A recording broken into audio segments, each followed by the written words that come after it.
Ladies and gentlemen, hello and welcome to Unit Lost. I am Stylosa, and yesterday, oh my god, what the hell was yesterday? We got a load of stuff that hit the PTR, pretty much a ton of unexpected stuff as well. We did not expect to be getting a deathmatch mode, a brand new game mode in the middle of an event. That is absolutely, well, it's ridiculous. It's never happened before. That is totally crazy. However, there are loads and loads and loads of buffs. There are no nerfs. There are just buffs after buffs after buffs after buffs on the PTR. So we're going to go over them in this video, and I'm going to explain how these could potentially change the game in quite a big way. Now, if you see my video from yesterday, I actually spoke about what we were probably going to see, and it's kind of interesting going back and looking at that and seeing, well, what actually kind of happened, especially when it comes to Orisa, but we'll get onto her in a second. Okay, first thing we need to talk about, I think, is Widowmaker. So Widowmaker gets a new map, right? A beautiful chateau, the place where she used to live before, well, she became Widowmaker. This is a fantastic looking map, and it is, well, it's a Quake map. It's just super awesome. So we're not actually going to talk about the map in this video, though. What we're going to do, though, is look at, well, Widowmaker's changes. So this is what the patch notes actually say, and I've got to stress, these are kind of out of the blue. Like, we did not expect Widowmaker to be getting any kind of buff, because if you buff Widowmaker too much, then she becomes extremely powerful. Anyways, check this out. Grappling hook cooldown has been reduced from 12 seconds to 8. Venom mine affected targets are now visible through walls to you as Widowmaker only. Developers comments: Widowmaker is extremely powerful in the right hands, but her abilities often felt a little weak. The grappling hook cooldown reduction means she is more likely to have it available when she needs to escape. Venom mine is intended to be an early warning system, uncovering enemies that are attempting to flank her or her team. With this change, she can see enemies when they trigger the mine, even if they're on the other side of the wall. So this is absolutely huge. I mean, the thing with Widowmaker is, in the right hands, I mean, we've all seen Widowmaker montages and all of that stuff, but in the right hand, she is like a crazy powerful hero. But she does have some pretty serious weaknesses, and generally, even if you've got the best Widowmaker in the world on the enemy team, all you really need to do is get your Winston and your Diva just to dive the Widow, and then she's dead. Or your Genji and your Winston, or your Genji, or just even your Winston, and she's generally dead, especially if she's used a grappling hook. But now, she's actually got a grappling hook available 4 seconds faster than it used to be before, so she can kind of get out of those situations. What's more interesting, though, is Venom Mine. Venom Mine is a kind of a bad ability, right? How do you use Venom Mine? Well, you use it to see if you're actually being attacked, don't you? You use it as an early warning system anyway. But right now, or well, at least on the PTR, what they're going to do is make it an even better early warning system. So you'll be able to see where these people are, and of course line up the headshots. Because when you use Widowmaker's ultimate, it's very easy to line up the headshots, right? Because if people pop out through the corner, well, you've got a wall hack so you can see where they are. So this is kind of a mini wall hack. So these changes actually seem quite good for Widowmaker. They could be like crazy powerful. Out of all the changes on the PTR, these ones could actually be the ones that change the game the most. I don't know. You guys let me know what you think about this in the comments below, especially if you play a lot of Widowmaker. Like, I play Widowmaker every now and again, but I've always seen her as like a very situational pick. So yeah, I don't know. Very interesting changes though. So next up, we've got Roadhog. Now, we've known about the Roadhog changes for a while, so Take a Breather can now be used while moving, and damage taken while healing has been reduced by 50%. And the developer comments are, these changes help Roadhog be more aggressive when looking for hook targets or blocking for his team. The combination of these effects significantly increase Roadhog's sustainability and survivability. Now, this is actually really good. These buffs are, from what I've seen so far through playing Roadhog in team and in team deathmatch and just standard deathmatch. The funny thing which happens is when you see Roadhog take a breather, you generally just fire at him, don't you? You run up to him, you align your crosshairs on his head, and you just fire into him, right? You do damage to him. That is a signal for you. You've got a couple of seconds there to just smash Roadhog because he can't do anything. But now you see him take a breather, and he runs away, and it's like, what the hell? You try and chase him, but by the time you get around the corner to chase him, he can hook you, and then he can kill you. It's crazy. Also, the amount of damage absorption he's got now is just crazy. Minus 50% damage when he's using Take a Breather is just like crazy. Like, absolutely crazy, because what you can do is you can rush forward, healing yourself with a minus 50% damage reduction, hook somebody, yeah, towards you, and hopefully your team follow up. It is a new Roadhog. This is not the Roadhog we had before, and it will never be like that again. Instead, it is a Roadhog which kind of has to stay with its team, but can also really extend at times, but maybe not too far, but can extend out to the point where it can pull somebody in for the rest of the team to follow up. But it is a very, like, I can't stress how durable the Roadhog is now. Like, before, he was an ultimate battery, right? Because everyone did 100% damage to him all of the time.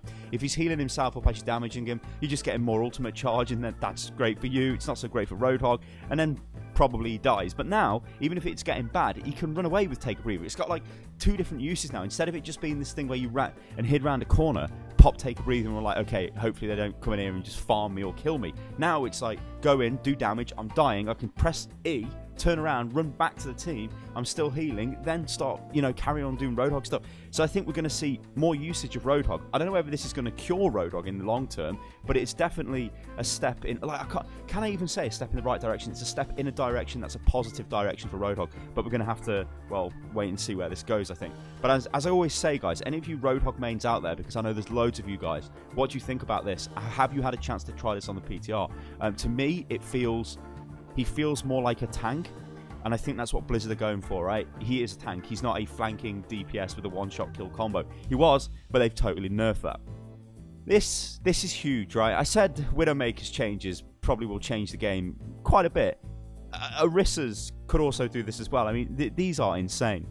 So you remember Jeff on the forums, and he said, oh no, we won't be doing a mega buff to Orisa. I guess that was a lie, because this is a crazy buff for Orisa. Check this out. Fusion Driver, projectile speed increased by 20%. That's something that I thought they would do, but I also thought they would increase her movement speed, but they haven't. Instead, what they've done is this. Protective Barrier. Barrier size increased by 20%. Barrier shape has been changed to allow for more coverage from enemies that are below the barrier. Developer comments. The projectile speed increase helps Orisa's consistency, especially at medium ranges or further.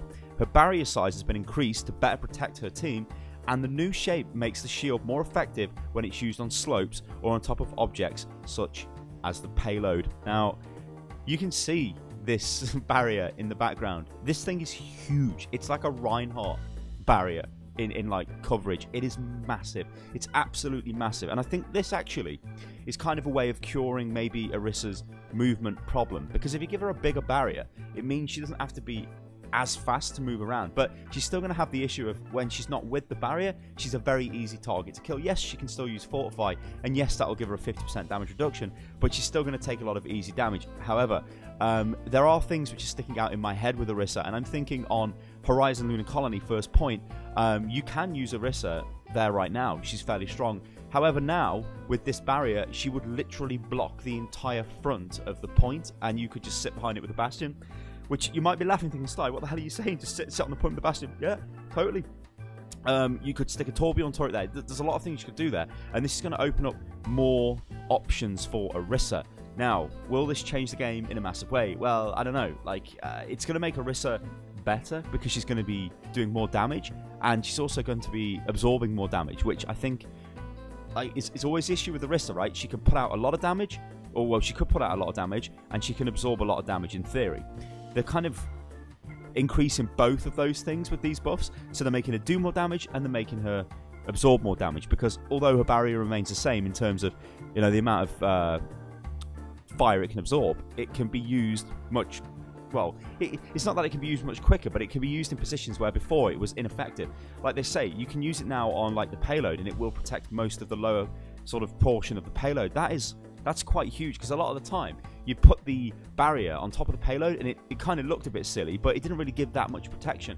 And Orisa's got the problem of a head poking through the barrier. This is something which probably will help a little bit with that, because if the barrier is larger and it's a different shape, it's easier for Orisa to fit into the barrier. See, Orisa has to kind of play like Winston in a way, like in and out of the barrier. Like when Winston dives in, he's going to drop his barrier and he's going to play in and out of his barrier, because the barrier will absorb the damage for him and it will obviously block any fire coming towards him, which is great for Winston.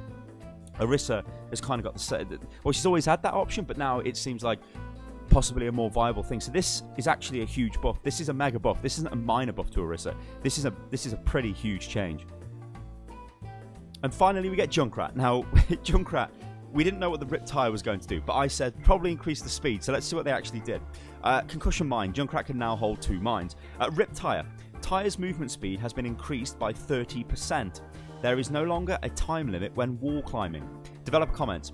Giving the Junkrat giving the Junkrat, the ability to store, giving the Junkrat, it's like, I am the Junkrat, the ability to store 2 concussion mines adds some much needed flexibility and versatility to his kit, particularly when using the mines for mobility. Riptire's damage has always been very good, but it was often difficult to steer the tyre into position before it was destroyed, increasing its speed and allowing players to effectively detonate the tyre more often and decrease the amount of time that Junkrat is vulnerable while controlling it. So, yeah, this is a good buff in terms of the way, alright, so what you gotta look at, right, is the way heroes are buffed and changed, right? The primary thing is the hero has to be fun to play. Now, Junkrat is fun to play, but is he as fun as this new Junkrat? No. This new Junkrat can now throw 3 concussion mines if he saves them all up. And his Riptire moves faster, so he's got more chance of killing people. And obviously he spends less time vulnerable, crouching in a corner, hoping he doesn't get killed by like a tracer or whatever. This makes him more fun. Does this make him way more viable? Does it make him like, oh my god, I can just play Junkrat all the time? No, but it makes him more fun, so that might mean more people will pick him up, and then we'll start seeing more strategies develop around Junkrat. I really like Junkrat. Like, Junkrat is my favourite character in this game.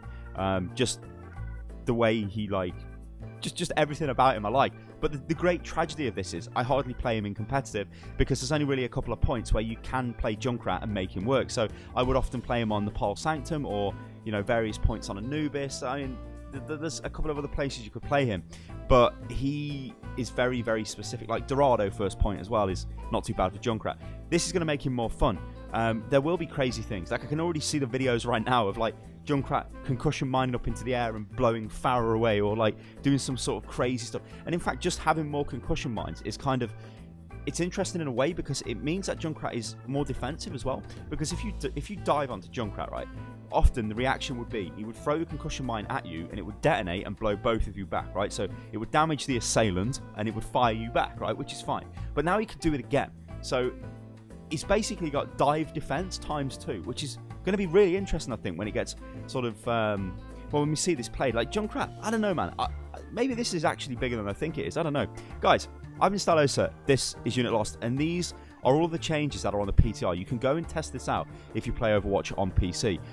These are crazy. There are literally no nerfs or anything on the PTR. It's just buff, buff, buff, buff, buff.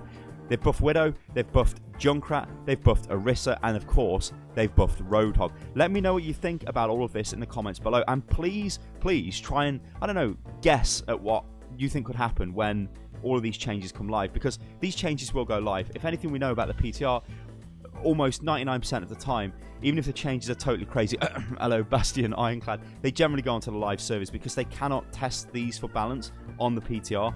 They have to test that kind of stuff on live, and often they use PTR just for, well, to make sure that it actually works. Alright guys, I've been Stylosa, and this is Unit Lost. If you enjoyed the video, then like the video, subscribe to the channel, you can follow me on Twitter, which is @UnitLostGaming, and I will catch you on the next one. Toodaloo.